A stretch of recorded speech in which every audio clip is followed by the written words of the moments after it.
Le projet de métissage urbain a effectivement été un projet déclencheur d'une série d'activités parce que c'est le premier partenariat qu'on a pu faire et sortir de nos murs. Donc l'institution avait vraiment une bonne raison pour chercher à remettre les objets aux gens dans la rue. Les gens ne s'attendaient pas à avoir ça. Tu sais, moi, j'étais habituée de faire la caravane d'Action Mobile avec des livres, du matériel pour écrire, du matériel pour dessiner. Et du jour au lendemain, je débarquais avec des raquettes, je débarquais avec des mitaines faites en peau de phoque, avec des couteaux traditionnels, pas trop effilés quand même, mais donc avec des objets du quotidien, de l'artisanat aussi, et qui touchaient beaucoup les participants en question. Ils étaient positivement étonnés là, de ce qu'on avait comme trésor dans la caravane. À ce moment-là, nos objets pouvaient sortir, pouvaient se faire raconter.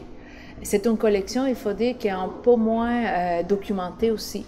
Donc, ça revenait au projet de Marie-Pierre. On allait chercher les membres de la communauté pour leur faire raconter leurs objets et leurs objets du quotidien. Cette information-là, généralement, existe, mais généralement, dans la plupart du temps, existe dans les livres, disons, et c'est une information académique, mais c'est très rare de la voir vraiment comme un témoignage humain. C'est qui charge l'objet d'un pouvoir beaucoup plus fort. Avec mon chapeau d'anthropologue et d'archéologue, ce que ça m'a démontré, c'est clairement que tout le monde qui a une expérience en tant qu'autochtone, qu'ils vivent en ville, qu'ils vivent dans une communauté, dans le nord, dans le bois, peu importe d'où il vient, a quelque chose à raconter à propos des objets, des collections dans les musées. Puis tu vas jamais entendre deux fois la même histoire. Il y a toujours quelque chose à apprendre de nouveau. Et des fois, les versions sur un même objet sont différentes.